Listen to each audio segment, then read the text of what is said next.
আজ 26শে এপ্রিল রবিবার জানাবো আজকের বাছাই করা 50টি তাজা সংবাদ। শুরুতেই হেডলাইন্স। চুল দাড়ি গোঁফ কামিয়ে বোলপুর শহরে ঘুরব, বিজেপিকে কত আসন পাওয়ার শর্ত দিলেন অনুব্রত। হেরে গিয়েছি, ভোটের ফল ঘোষণার আগেই ভবিষ্যৎবাণী এই বিদায়ী তৃণমূল বিধায়কের। সিপিএমের অভ্যন্তরীণ রিপোর্টে ক্ষমতায় আসছে তৃণমূল, লাল পার্টির সমীক্ষায় পদ্মের সংখ্যা কত। দল বদলু হলেন রাঘব চাড্ডা, মুখ খুললেন অন্না হাজারে, বললেন আমরা নিজেদের স্বার্থে। অসমের ডিটেনশন ক্যাম্পে একজনও বাঙালি হিন্দু নেই, প্রমাণ হলে পদত্যাগে আমি প্রস্তুত, কলকাতায় হিমন্ত বিশ্ব। বিজেপিতে যোগ দিতেই জোর ধাক্কা খেলেন রাঘব চাড্ডা, 24 ঘন্টায় 1 মিলিয়ন ফলোয়ার কমল সোশ্যাল মিডিয়ায়। প্রাক্তন বিধায়কের লেটার হেড ছাপিয়ে রাখুন, কোনো হেভিওয়েট বিজেপি নেতার রাজনৈতিক ভবিষ্যৎ নিয়ে সংশয় কুণাল ঘোষের। একটাও তৃণমূল কর্মীর গায়ে হাত পড়লে অমিত শাহের আর জামা কাপড় থাকবে না, চরম হুঁশিয়ারি কল্যাণ বন্দ্যোপাধ্যায়ের। আমি হারছি, তৃণমূলের আর কে কোথায় হারছে, বিস্ফোরক বাইরন বিশ্বাস একই বললেন। রেশন দুর্নীতির সিংহভাগ টাকা গেছে খোদ কালীঘাটে, ভবানীপুরে বিস্ফোরক শুভেন্দু। জয়ের দোরগোড়ায় বিজেপি, কেন্দ্রীয় নেতৃত্বকে রিপোর্ট দিল, রাজ্য জুড়ে জোর জল্পনা। আমাদের সব পুড়ে গেছে, 6 থেকে 7টা বাচ্চার খোঁজ নেই, আসুক এবার চাইতে, না মোদি না দিদি। আমার পরিবারের সদস্য, ওর শরীরে হিন্দু রক্ত বইছে, ফিরাতকে নিয়ে চাঞ্চল্যকর দাবি মমতার। 142 আসনে মেগা লড়াই, ডেটায় এগিয়ে তৃণমূল, নদিয়া হুগলিতে হাড্ডাহাড্ডি, দ্বিতীয় দফাতে এই টার্নিং পয়েন্ট। বিজেপির পক্ষে থাকবে মতুয়া ভোট, বনগাঁ বসিরঘাটে তৃণমূলের কামব্যাকে কাটা শাহজাহান। তৃণমূলের সেঞ্চুরি হয়ে গিয়েছে, ভোটের মাঝেই বড় ধামাকা অভিষেকের, সংখ্যা নিয়ে তোলপাড়। তককে তককে বসেছিলেন, 2 বছর আগে পালিয়ে যাওয়া বউ ভোট দিতে আসতেই খপাত করে ধরলেন। থানায় যখন অসুরক্ষিত, আমরা কোথায় যাব, নোয়াপাড়ায় পুলিশের নাকের ডগায় বিস্ফোরণে তীব্র আতঙ্ক। হঠাৎই দলীয় কর্মীর বাইকের পিছনে উঠে পড়লেন মমতা, রাস্তার দুধার থেকেই শুধুই দিদি দিদি চিৎকার। না হলে ওরা বিক্রি করবে, মহারাষ্ট্রের প্রসঙ্গ তুলে মেজরিটি প্রশ্নে আশঙ্কা প্রকাশ, ভবানীপুরে স্ট্রিট কর্নার করলেন মমতা। শুধু দেখুন দাঁড়িয়ে ছিল না, গঙ্গাবক্ষে মোদির নৌকা বিহারে ধরা দিল আরও কি মুহূর্ত, হয়তো চোখ এড়িয়ে গিয়েছে অনেকেরই। বাংলায় প্রথম দফায় আরও বাড়ল ভোটের হার, কমিশনের তথ্যে চক্ষু চড়ক গাছ সকলের। এবার যদি কোনো গন্ডগোল হয়, দ্বিতীয় দফা ভোটের আগে স্পষ্ট বলে দিলেন মুখ্য নির্বাচনী আধিকারিক। বিধানসভা ভোটে বিজেপি কতগুলি আসন পাবে, ভবিষ্যৎবাণী করে বিতর্কে অনুব্রত মণ্ডল। প্রথম দফায় কোন 6 জেলায় শূন্য পাবে বিজেপি, বলে দিলেন মমতা, মোদীকে চ্যালেঞ্জ। সমাজ মাধ্যমে 10 লক্ষ ফলোয়ার্স কমল রাঘবের, বিজেপিতে যোগ দেওয়ায় কাল আপ প্রাক্তনীর ভয়, এসআইআর ফ্যাক্টর, বুথ ফেরত সমীক্ষা নিয়ে বড় মন্তব্য সমীক্ষা সংস্থা প্রধানের। তেলেঙ্গানায় রাজনৈতিক মহাপ্রলয়, 50,000 সমর্থক নিয়ে রণক্ষেত্রে কবিতা, নতুন দলের ঘোষণা হতেই চাঞ্চল্য। জীবনের প্রথম রাজনৈতিক মঞ্চে পরমব্রত, বাঙালির আত্মসম্মানের লড়াইয়ে সওয়াল করলেন মমতার পক্ষে। বাংলায় বেঞ্জির, প্রত্যেক ইভিএমের জিপিএস ট্র্যাকার, কারচুপি নিয়ে কি জবাব কমিশনের। জাতীয় স্তরে বাঙালির জয় জয়কার, ভোটের মাঝেই মাস্টার স্ট্রোক কেন্দ্রের, নীতি আয়োগের শীর্ষ নেতৃত্বে 2 অভিজ্ঞ বাঙালিকে আনছে মোদী সরকার। মমতাকে মা বলে উঠলেন নওশাদ সিদ্দিকী, প্রচারের মাঝেই চাঞ্চল্যকর মন্তব্য, যা বললেন ভাঙড়ের প্রার্থী। সল্টলেকের গেস্ট হাউসে ডেরা বেঁধেছে বিজেপির লোক, সুজিত বসুর অভিযোগ পেয়েই অ্যাকশনে পুলিশ। রাতে ঘুরছিল নির্বাচন কমিশনের সেই রহস্যময় গাড়ি, তল্লাশি চালাতেই অবাক কাণ্ড, খামে খামে ভোট কেনার টাকা, ধনিয়াখালীতে বড় অভিযোগ। 2 কোটি দিচ্ছি, ইভিএম স্ট্রং রুমে ঢুকতে চেয়ে কেন্দ্রীয় বাহিনীর সাথে বচসায় তৃণমূল বিধায়ক, গালিগালাজ পুলিশকে। বোমা ফাটালেন শুভেন্দু, 4ই মে ফলাফল নিয়ে বিরাট ইঙ্গিত, মুখ্যমন্ত্রীর দৌড়ে এবার কে, বিস্ফোরক বিরোধী দলনেতা। আমি জামিনে ঘুরছি, আর দিদি কেন ছাড় পাচ্ছেন, শ্রীরামপুরে দাঁড়িয়ে মোদি মমতা সেটিং ফাঁস করলেন রাহুল। তৃণমূলের গুন্ডাদের নিয়ে মমতাকে হুঁশিয়ারি বার্তা দিলেন যোগী আদিত্যনাথ। দ্বিতীয় দফার আগে মাস্টার স্ট্রোক, শুভেন্দুকে পাশে রেখে প্রার্থী রাকেশের জোরদার প্রচার। নওশাদ সিদ্দিকীকে পাহারা দেয় অমিত শাহর সিআরপিএফ, কেন, ডিলটা কি অভিষেক। তৃণমূল না বিজেপি, প্রথম দফায় রেকর্ড ভোটে আসলে লাভবান কোন দল, ব্যাখ্যা রাজনৈতিক বিশ্লেষকদের। রেশন দুর্নীতির টাকা কি ব্যবসায়ীদের কাছে, হাবড়ায় জ্যোতিপ্রিয় ঘনিষ্ঠদের বাড়িতে তল্লাশি। নওশাদ কিভাবে এন্ট্রি নিলেন দেখুন, মুহূর্তে ভাইরাল সোশ্যাল মিডিয়ায়। ছেলেটা ভালো ছিল, খোকাবাবুর পাল্লায় পড়ে। বাইরনকে নিয়ে আক্ষেপ নাকি কটাক্ষ অধীরের? যে সুনামি আসছে, প্রথম দফা ভোটের ফল কি হবে বাংলায়? বিরাট দাবি হিমন্ত বিশ্ব শর্মার। অনুমতি নেওয়া সভায় বিজেপির অসভ্যতা, চরম ক্ষোভে চক্রবেড়িয়ার জনসভা ছাড়লেন মমতা, প্রতিবাদে ভোট দেওয়ার আর্জি। কিছু কাপড় জামা চৈত্র সেলে জোর জবরদস্তি 40 থেকে 50% বিক্রি করা হয়। অভিষেকের নিশানায় কে? আমার ঈশ্বর প্রদত্ত ক্ষমতা আছে, আমাকে রুখতে পারবে না, নগ্ন হয়ে তরুণের ওপর লালসা মেটানোর সময় বলল আরেক ধর্মগুরু। অষ্টম বেতন কমিশনের লটারি, ন্যূনতম মূল বেতন কি 1,72,000 টাকা? খুশিতে ডগমগ সরকারি কর্মীরা। ভোটের পরেই স্কুল ছুটি, সামার ভ্যাকেশন নিয়ে নতুন নির্দেশ নবান্নের। কতদিন স্কুল ছুটি থাকবে জানুন। এতক্ষণ শুনছিলেন আপনারা সংবাদ শিরোনাম, এবার শুনবেন বিস্তারিত খবর। প্রথম দফা ভোটের পরেই বিস্ফোরক অনুব্রত মণ্ডল। বীরভূমের তৃণমূল নেতা অনুব্রত জানিয়েছেন, গতকাল তার দেওয়া বক্তব্যকে ভুলভাবে ব্যাখ্যা করা হয়েছে। তিনি স্পষ্ট করে বলেন, তার মন্তব্যের প্রকৃত অর্থ বিকৃত করা হয়েছে। তিনি বলেন, যদি বিজেপি 200টি আসন পায় তাহলে আমি আমার চুল, দাড়ি ও গোঁফ একদিক থেকে কামিয়ে গোটা বোলপুর শহর ঘুরব। পাশাপাশি তার দাবি, সিপিএম এবারের নির্বাচনে একটিও আসন পাবে না এবং তারা শূন্যতেই থেমে যাবে। তার কথায়, রয়্যাল বেঙ্গল টাইগার ঝাঁপিয়ে পড়েছে, তাই সবাই ভয়ে দূরে সরে পালাচ্ছে। এই মন্তব্যের মাধ্যমে তিনি রাজনৈতিক পরিস্থিতির ইঙ্গিত দেন। বীরভূমের দৌড়দণ্ড প্রতাপ নেতা অনুব্রত মণ্ডল ওরফে কেষ্ট আজ থেকে কয়েক বছর পিছিয়ে গেলে অনুব্রত মণ্ডলের এক একটা ডায়লগ এবং হুঙ্কারে কেঁপে উঠত বীরভূম জেলার তৃণমূল নেতৃত্বরা। লোকসভা, পৌরসভা অথবা বিধানসভা নির্বাচনে অনুব্রত মণ্ডলকে দেখা যেত একদম দাবাং রূপে। রাজ্য বিধানসভা নির্বাচনের ফলাফল আগামী 4 মে ঘোষণা হবে, কিন্তু তার আগে মুর্শিদাবাদের সাগরদিঘি বিধানসভার ভোট গণনা কেন্দ্র অর্থাৎ জঙ্গিপুর পলিটেকনিক কলেজের সামনে দাঁড়িয়ে সাগরদিঘির বিদায়ী বিধায়ক বাইরন বিশ্বাস দাবি করলেন তিনি ভোটে হেরে গিয়েছেন। শুক্রবার গভীর রাতে জঙ্গিপুর পলিটেকনিক কলেজের ভোট গণনা কেন্দ্রের সিসিটিভি ক্যামেরা বন্ধ হয়ে রয়েছে। এই খবর পেয়ে বাইরন বিশ্বাস সেখানে সদলে পৌঁছে যান। এরপরই সেখানে তার সঙ্গে স্ট্রং রুমে নিরাপত্তার দায়িত্বে থাকা রাজ্য সরকার এবং কেন্দ্রীয় নিরাপত্তা বাহিনীর কয়েকজন আধিকারিকের মৃদু বচসা বেঁধে যায়।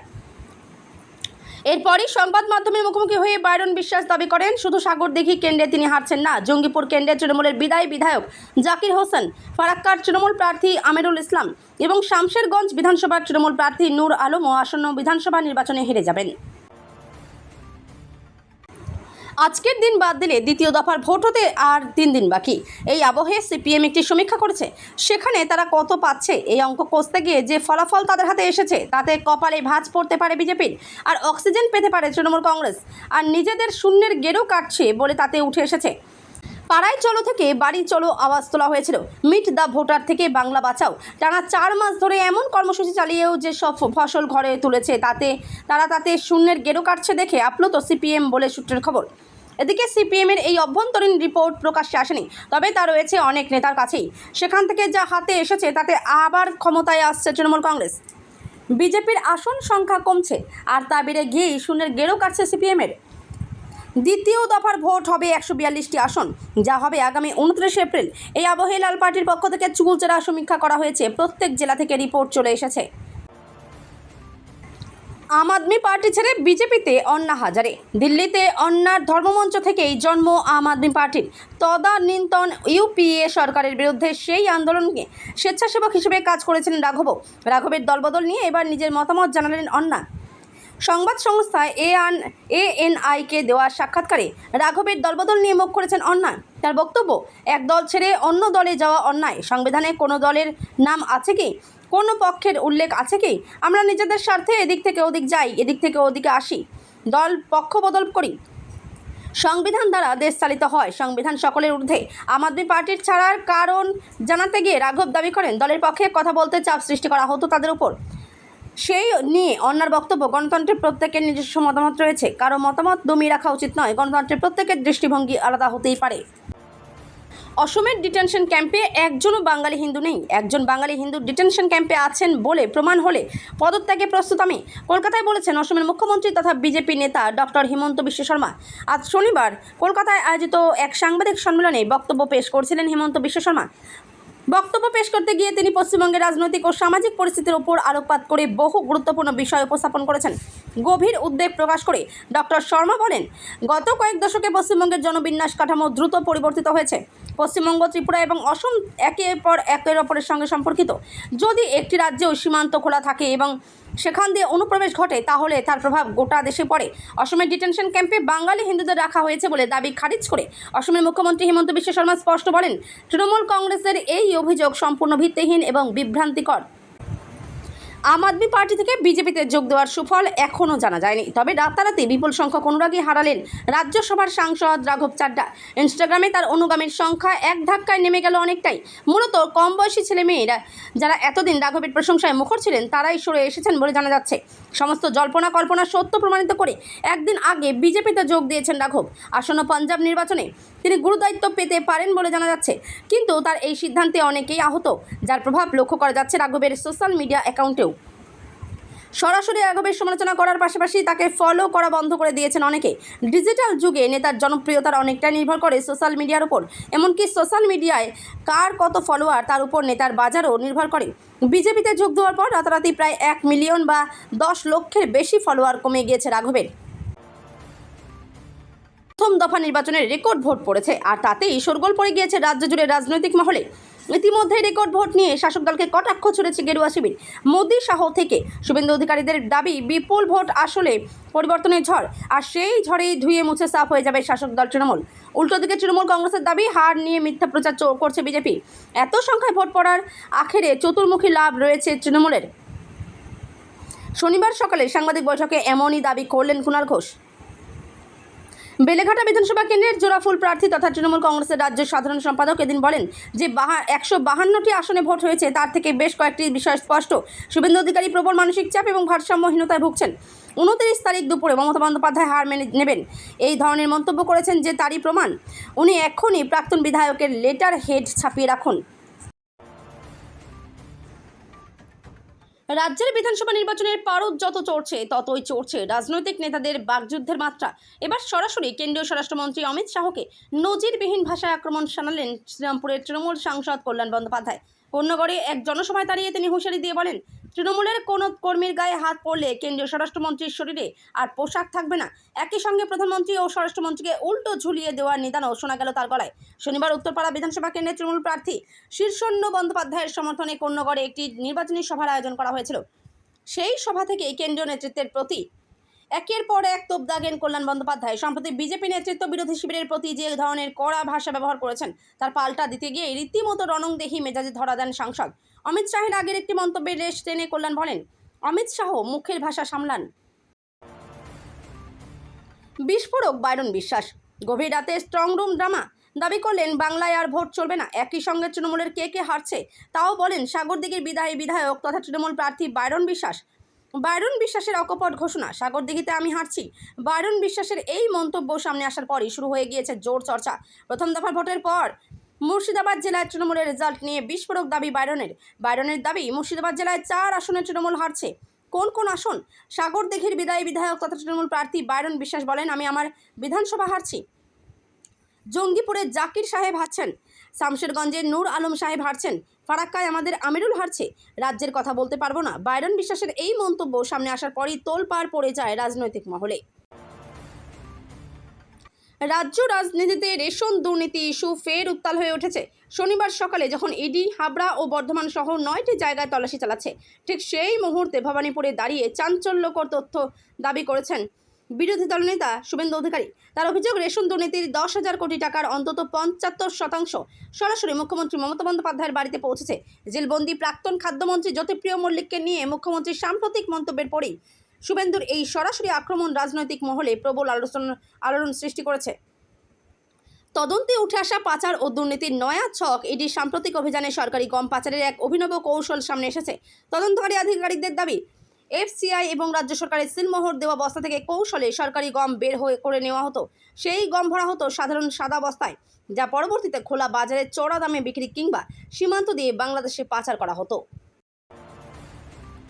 সবে তখন দুপুর, কেউ ভাত খাচ্ছিলেন, কেউ সদ্য ভাত খেতে বসেছিলেন, কিন্তু তারপর সবটা শেষ। বিভৎস অভিজ্ঞতার সাক্ষী থাকলেন আকরা সন্তোষপুরের 16 বিঘে বস্তির মানুষজন। চোখের সামনে দেখলেন সাজানো গোছানো ছোট্ট ঘর আর নেই, পুড়ে সব শেষ।